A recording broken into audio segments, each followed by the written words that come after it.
Okay, magandang araw po sa inyo mga kabutsawals. Dito tayo ngayon sa isang coastal area. Yan, dagat po yan ano. So ito, mga malalaking mga resorts po yan, mga magandang resorts yan. Ngayon, ito po yung bahay na binebenta. Yan. Okay, ito Barangay Road, sementado yan. A few minutes away from the National Highway. By the way, nandito po tayo sa Barangay Filmeda Diaz, Cabangan, Zambales. Okay. Ang palibot po ng area na to ay mga mid-class na mga resorts ano po. Tapos doon sa puno na yon, mamaya titignan natin, meron pong right of way dyan papunta doon sa tinatawag nilang ambay o tabi ng dagat. So ito po yung house for sale. Okay, so tara, silipin po natin. Tanungin na rin natin sa may-ari kung magkano niya binibenta. Okay, yun. Dito muna tayo sa labas. So ito po yung garage. And then yan yung entrance papuntang bahay. As you see, maganda ang pagkakabakod ano. Repaint na lang po yan. Maganda rin po itong garahe nila. Check po natin dito sa likod. Alright. So yun no. Ang ganda pala dito. Extend pa to. Okay. Pwede siyang lagyan na kasi palisdaan namin to dati. Gumawa ko ng palisdaan dyan. Tapos may yan puno na may kubo-kubo kami. Tapos may gate. Ayun no, yun. Hindi ba yun? Oo, hindi yun. Hindi yun. Sa kabila yun. Nagtayo din sila. So itong okay. tapat nito, kung ano yung sukat nito, yun din ang sukat mo doon. Ano ang Area mo din yun. access mo papunta labas? May gate dyan. Okay. By the way, sir, kayo po may-ari, Oo, ano pong may-ari name niyo, ko? sir? Vincent Mauricio. Alright, so si sir, okay. Mamaya na po natin pag-usapan yung price. Oo. Ilan po ang sukat ng property? Bali itong nabakuran is 400. Tapos yung extension niya, bali total lahat nito is 600. 600. Oo, 600. Itong nabakuran 400. Oo. Tapos yung extension niya, another extension na 200 yan. Hanggang doon sa may puno na yan. May easement pa yan. Meron pa. Meron pa. Mga usually, mga ilan ang easement? 100 ano pa yan? 100 plus pa. Oo. Hanggang Tapos, doon. Kasi yung tulay Okay. namin dyan dati, ano lang kahoy lang. Kawayan. Built-in kawayan lang. alright. So hindi katulad dyan sa kabila, konkreto. Oo. Yung nilagay nila. Okay. Anong year na built itong house? 97 to. 97, okay. 97 siya Oo. nakabili ng... Tsaka ano to, no? Mukhang magandang pagkakagawa. Oo. No? Wala akong nakikita mga cracks, pati mga Bagong spandrels, balik okay yan. ba? Bagong Oo, balik. yung bubong. Okay, so... Itong garahe, kailan lang din itong pinagawa. Tapos yung taas niyan, may kubo-kubo kami dyan. Oo. Yung pinakataas ng garahe, parang Oo nga, tambayan ayan. area. Tambayan, oo. Roof deck. Roof deck. Yes. Anyway, tignan ko yung ano, yung... Okay, sige. So, okay dito na napaka-presko pala dito sa likod. Ayun, no? So, ito po kasama pa ito sa mabibili ninyo. So, sa kabila, tignan nyo naman yung magiging kapitbahay nyo. May kubo-kubo na siya dun, no? So, pwede rin kayo maglagay ng kubo-kubo dito kapag ka nabili nyo to. Alright, so yan. Kahit na wala kayong beachfront, maganda po yung view, ano? At meron po kayong access din sa tapat ng dagat. Tapos yung meron terrace din dito sa taas, sa second floor. Okay. Ayan, mamaya pag-akit sa taas. Yes, by the way, pwede sila maglagay ng palaisdaan dito, no? Oo, exactly, yeah. Ayan dati. Oo. Mga gaano karaming, anong nilalagay mong isda by the way? Tilapia, bangos. Tilapia, bangus. Oo, yan ang laging laman ng palengke natin, tilapia, bangus. So, ayan. So, nakabakod na itong area na to. Kung makikita ninyo. Okay. So, check natin yung roof deck para makita ninyo kung anong view dito. Ayan.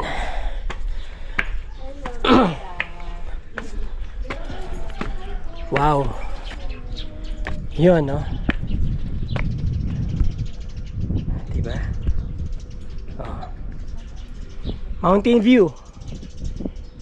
Alright. Tapos ayan po yung Waikoloa, isa sa mga sikat na resorts dito. And then Waikoloa, nandun yata yung Puting Bali Resort.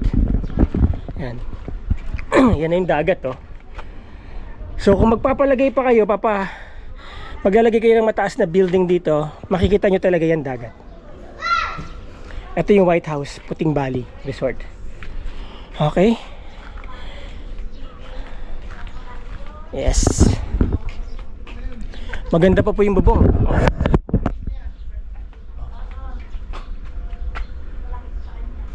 Okay na okay po yung bubong niya. And Ang spandrels. Ayan, maganda pa yung spandrels. Although na may mga konting-konting kalawan, pero it doesn't matter dahil ano naman yata ito, aluminum eh. Ayan.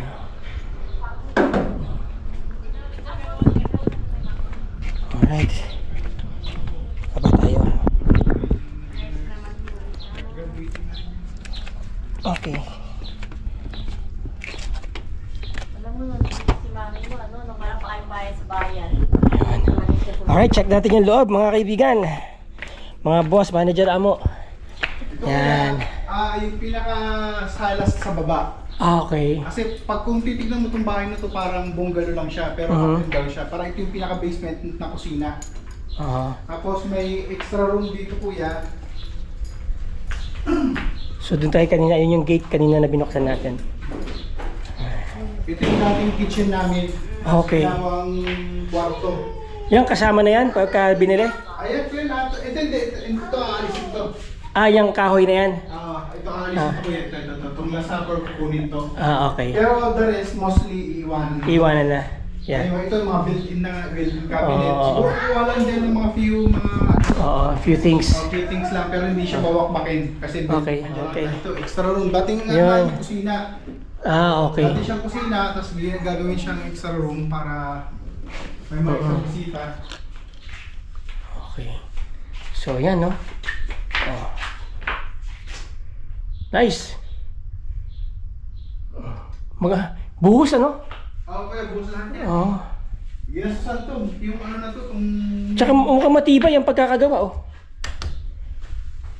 Ngayon, ganitong, hindi ka na basta-basta makapagpatayo. Ang hirap na magpatayo. By the way, ano ba to titled? ano to? Tawag doon? Tax deck? Okay. Kumbaga, wala namang ibang claimant. Wala dito. At tapos, mayroon siyang, lot plan. Meron po yan. Alright. Nakahawak ng ano. Ito yung kwarto. Yan, ito yung kwarto. Kwarto ko to kuya. Okay. Ako nagkakwarto. Yan, walang ilaw. Okay lang. Walang ilaw ito. Tingnan natin. Ito yung kwarto sa baba. Oh, yun. Malamig, ah. Tapos ito yung CR natin. Kahit ang hali, napakalamig ito. Oo nga, malamig, oh. Ito yung CR ko yan. Okay. Ito yun. Ito yung taas. Ito yung CR ko yan. Saan ang CR ito? Alright. May tubig yan, di pa ako nakapagpa-akit nga lang. Yun. Okay. Okay.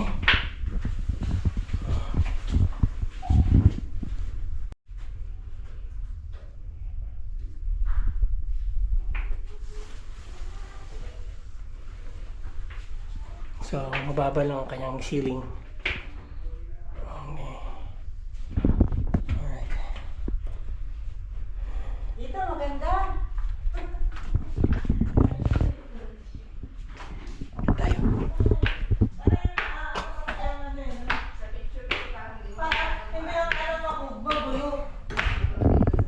Itong mga mesa, included ba yan? Ito, iiwanan na itong mga to.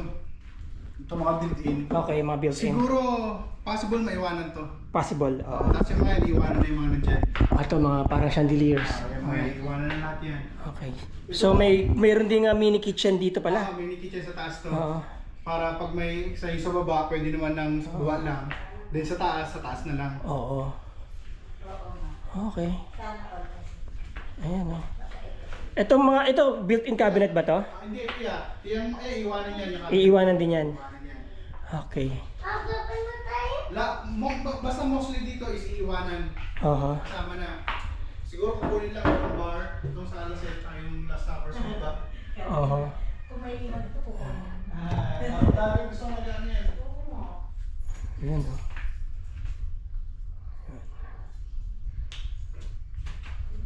Ito yung cabinet. Presyo, yung mga yan. Okay. Ayan, oh. Marami pa palang maiiwan sa inyo. Oh.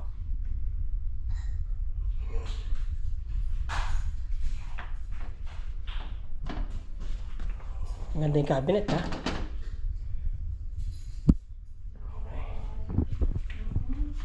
dining table. May iwan na daw yan. So may lababo kayo dito. Meron kayong lutuan dyan. Yan, yung cabinet sa ilalim.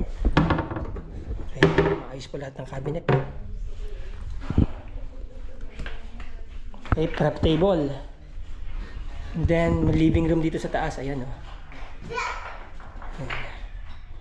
Tapos, dito yung meron ano dito, veranda. Yun. So, dun yung gate nila. Dun tayo galing kanina. Ito yung kalsada po sa harap. Ito yung hagdan. And then, fill natin yung paakyat, ha? So, from there, sa gate, pasok kayo dito. Ayan.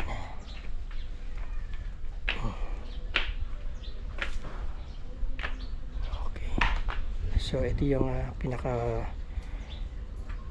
terrace. Yeah. Ayan. And then, check natin dito. Pinakalikod. Sinilip nyo, ito yung pinakalikod. Ayan, o. Simentado. Oh. Diba? So may access din kayo from here. Ikot kayo papunta doon. Grill area sa baba, yung may bubukan. Grilling area. Yun. Alright. So maganda po yung pagkakagawa ng bahay, no? Okay. Itong banga na to, iwan na rin to. Oo, kasama na yun. Ayun, may banga pa kayo. Bihira na rin yung ganyang banga, oh. Marami yan sa baba? Okay. Dalawang bedroom, isang main bedroom, tapos dito yung sa pwedeng guest room or kung sinong May CR din din. may CR yung master bedroom natin. Ganda, ha? Kaso di pa Maaliwalas ang bahay. Maaliwalas pong bahay kasi ang ganda ng pasok ng sunlight, nakalabas yung bintana eh. Ayan, oh. Kaya parang malaki yung bintana niya. Alright, so check natin sir yung kwarto, no? Master Check ko. bedroom, sige. Okay. So, meron kang terrace sa baba, meron din dito, living room. ano niya. Oo. So, tignan natin ang view. Ito, sir, itong mga upuan na to. Kasama to lang kukunin. Kukunin nyo rin. Antik yan, no? Antik ba to? Antik yan. Paano kapag nagustuhan ng buyer? Depende sa pag-usap sa So, may option kayo na bilhin din nila. Oo. Basta negotiable. Basta negotiable. Negotiable. So, ayan. From this view, kapag nakaupo kayo dito sa corner na to, so, ayan na makikita nyo. Front. Yung frontage. Maaliwalas po dahil ang bintana niya Yung building nakalabas. Ito yung building ng garahe. Ayan yung roof deck. Makikita nyo, ayan, no? Ayan. Palalagyan nyo na lang po ng tent yan, o bubong. Actually, diyan kami meron kaming portable swimming pool. Oh. Nung nandito kami, so yung Oo. mga bata, andyan na nag-swimming. Okay. Tapos barbecue kami sa taas. Oh, nice. So, ayan, no? Kita nyo naman, ganda ng bahay talaga. Yun. Tapos may dalawang rooms po dito, ano? Ito, oh. Maaliwalas din, ha? Oh. Okay, there you go. Yan. Ito ang view dito sa room na to. Ayan. Okay. So, ito yung roof deck. Ayun si Waikoloa. Alright. Okay.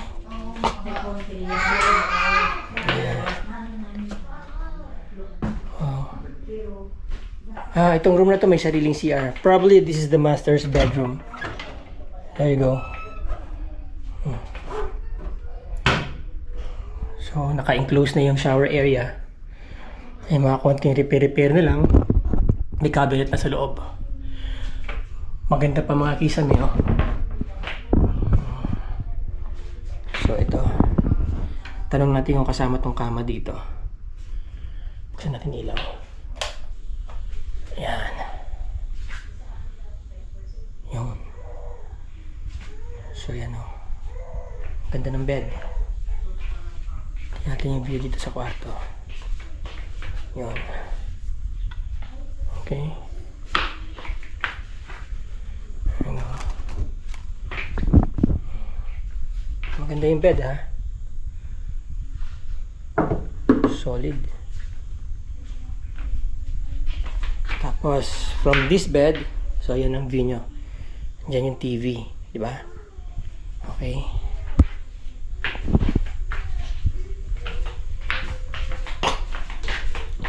Bed. Oh, ganda pa. Tanong natin kung ano to included.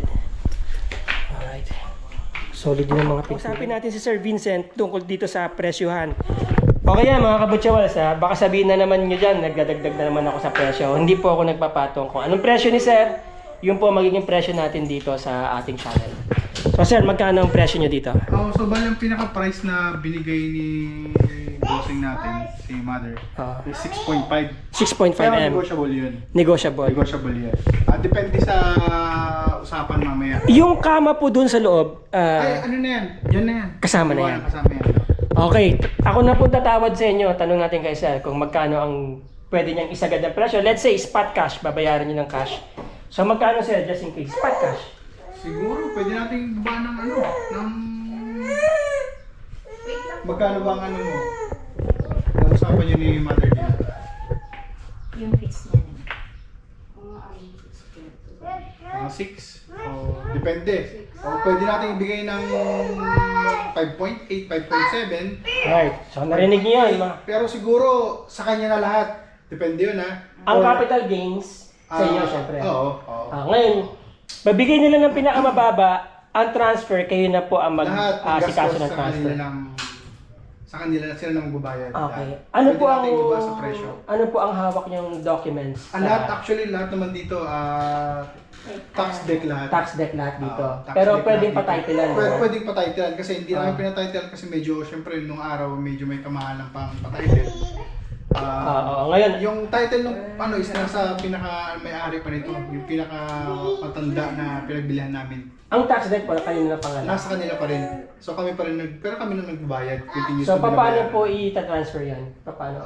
Yun Ano siguro, sabi ng lawyer? depende sa kwan, yun nga, depende sa sa pagbayad nila. Pero yung... Kasi halimbawa, pwede namin, sige, isagad mo ng kwan, pero pag-transfer lahat ng bayad. Yung pong sa tax isang- deck, naka-reflect na doon yung total area ng lupa? Yes, exactly. Okay, doon nakapangalan pa sa dating may-ari? Yes. Yung dating may-ari, buhay pa? Hindi, wala na. So, Anak na lang, mga anak. Mga anak. Yung Andiyan pa kapital. yung mga anak Oo, nila, pwede. pwedeng pumirma? Yes, pwede yan. So pwedeng pumirma kasi ganyan po mangyayari niya no, nagpa-title ako kasi ng tax deck doon sa sa isang farm. Madali lang po yan actually, wag kayong ma-intimidate. May kakilala tayo sa DNR. Oo. I-verify lang po yan sa LMB, sa Land Management Bureau. Pag na-verify doon na clear yan, then proceed na po sa DNR from deed of sale. Hindi na po kailangan ilipat sa tax deck. Pwede na po Basta idiretso deed of sa sale. title yon. Yes. From deed of sale doon sa buyer. So, pwede ko po kayong alalayan dyan, huwag kayong mag-alala. Hindi po kayo gagastos ng malaki. So, yan ang promise ko po sa inyo kapag nagkasundo po kayo sa presyo nila, Sir Vincent. So, hanggang doon na lang tayo mga kabutsawals, no? PM lang po kayo dyan. Nandyan po yung link ko sa FB. Hindi po ako sumasagot. Again, hindi po ako sumasagot sa number, sa aking cellphone number, kaya hindi ko nilalagay. Either sa email ko po na nandyan or sa aking FB Messenger. Maraming salamat po at thank you. Thank you, sir. Okay. Ito po yung binibenta property, okay? So doon ang entry point. Ngayon, yung right of way papuntang Ambay dito po yan. Check natin. So ito po yung mga katabi niyang resorts, Puting Bali. Yan. Isa to sa mga sikat na resorts dito. Good morning. Shout out na. Hello, Philippines. Okay. Hello, Philippines.